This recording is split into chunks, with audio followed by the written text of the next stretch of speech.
السلام علیکم جماعت دوم کے عزیز طلباء و طالبات، ہمارا آج کا سبق ہے آؤ مل کے درخت لگائیں۔ تلفظ سیکھیں۔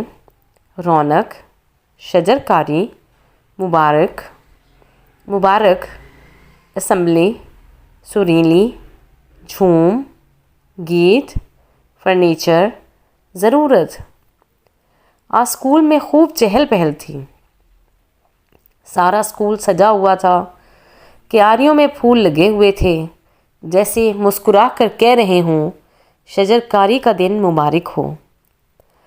اسمبلی شروع ہوئی، بچوں نے پہلے دعا پڑھی، پھر قومی ترانہ۔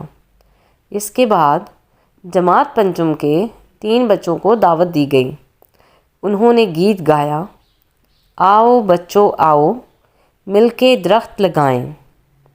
بچوں کی سریلی آواز لگتا تھا درخت جھوم رہے ہیں، پرندے بھی ساتھ مل کر گا رہے ہیں، آؤ بچوں آؤ مل کے درخت لگائیں۔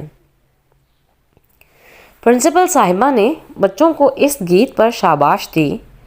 اس کے بعد پرنسپل صاحبہ نے تقریر کرتے ہوئے کہا، پیارے بچوں، درخت ہماری ہوا کو صاف رکھتے ہیں، ہمارے گھروں، اسکولوں اور سڑکوں کو خوبصورت بناتے ہیں، ہمیں پھل دیتے ہیں، فرنیچر، کھیلوں کا سامان اور ہماری ضروریات کی کئی چیزیں درختوں سے حاصل ہوتی ہیں۔ بچوں، ہمارے ملک میں آج شجر کاری کا ہفتہ منایا جا رہا ہے۔ سب لوگ پودے لگا رہے ہیں۔ ہم بھی آج اسکول میں پودے لگائیں گے۔ یہ پودے بڑے ہوں گے، درخت بنیں گے، ہمارا اسکول بہت خوبصورت لگے گا۔ اسمبلی ختم ہوئی، سب میدان میں جمع ہو گئے۔ مالی نے مختلف جگہوں پر چھوٹے چھوٹے گڑھے کھود رکھے تھے۔ سب نے مل کر ان گڑھوں میں پودے لگائے۔ ہوا چلی، ننھے منھے پودے لہلہانے لگے، جیسے ہاتھ ہلا کر کہہ رہے ہوں درخت لگانے پر آپ کا شکریہ۔